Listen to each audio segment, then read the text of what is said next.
just took a look at how CNN covered the first night of the Gulf War as the bombs fell on Baghdad. Joining me now is the man who was in charge of America's armed forces that night. From Leesburg, Virginia, the former chairman of the Joint Chiefs of Staff, General Colin Powell. And in New York, ABC's Barbara Walters. General Powell, what does television now mean to coverage of war? Well, first of all, Larry, it was an exciting night for me. I've never been through anything like it. And at 6:35, as your segment showed, when you all started to break the story and report, I started to get calls saying, what happened? Nothing was supposed to happen till 7. And I said, well, what they're covering are the Iraqis responding to something they know is coming but hasn't arrived yet. And so it was a heck of a night for me. Hundreds of brave young Americans were flying in. Army Apache pilots had dashed in to take out the early warning radars.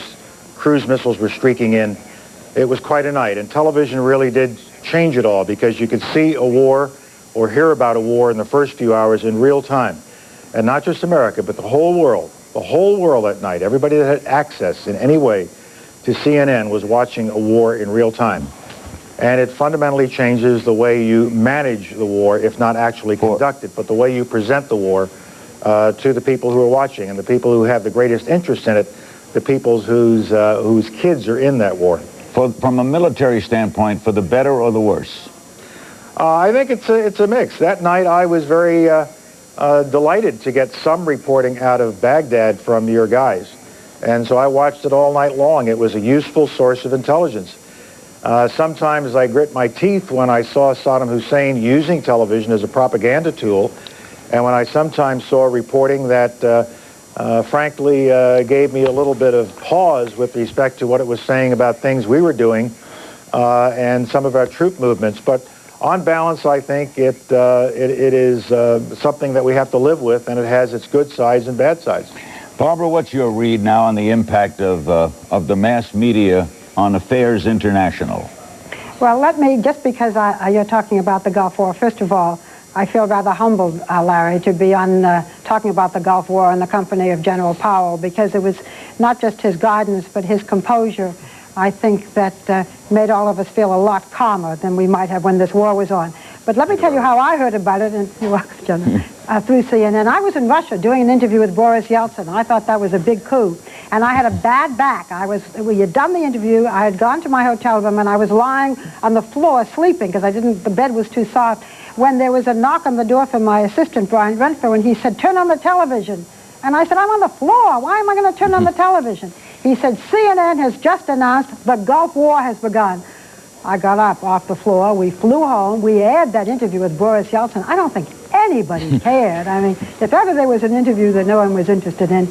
And then as soon as the war was over, I guess 1 week after the war was over, I went to Riyadh, to Saudi Arabia, to interview General Norman Schwarzkopf. And if there were two of the most famous generals in the world, it was General Colin Powell and General Norman Schwarzkopf. My back, by the way, is much better since that day.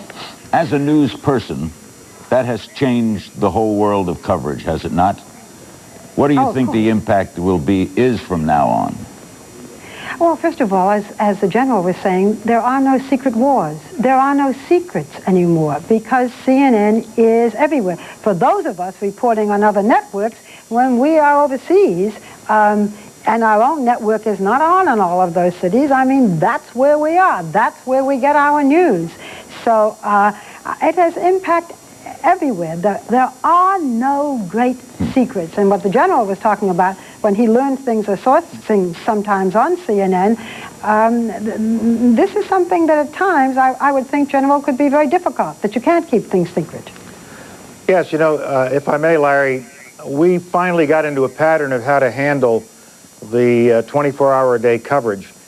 And whenever we stood up before the press and had to give an interview, whether it was me or General Schwarzkopf or the regular briefers, we realized that because of this new medium, or the new way of dealing with this medium, we had to realize we were talking to many audiences.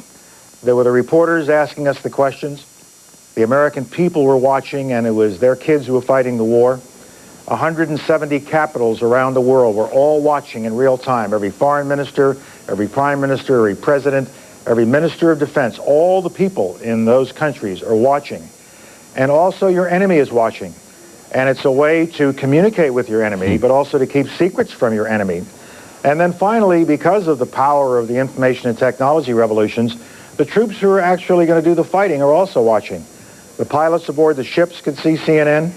Armed Forces Radio and television service broadcast to our troops. And so any of us who were out there briefing had to realize that we were talking to multiple audiences all at once.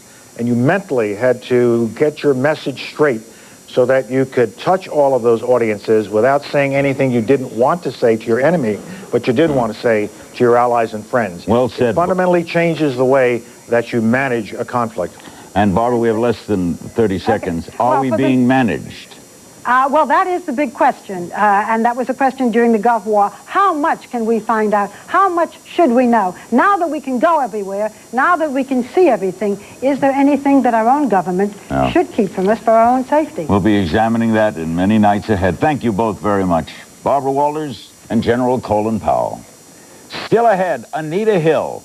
9 years ago, for a few incredible days, she was the most famous woman in America.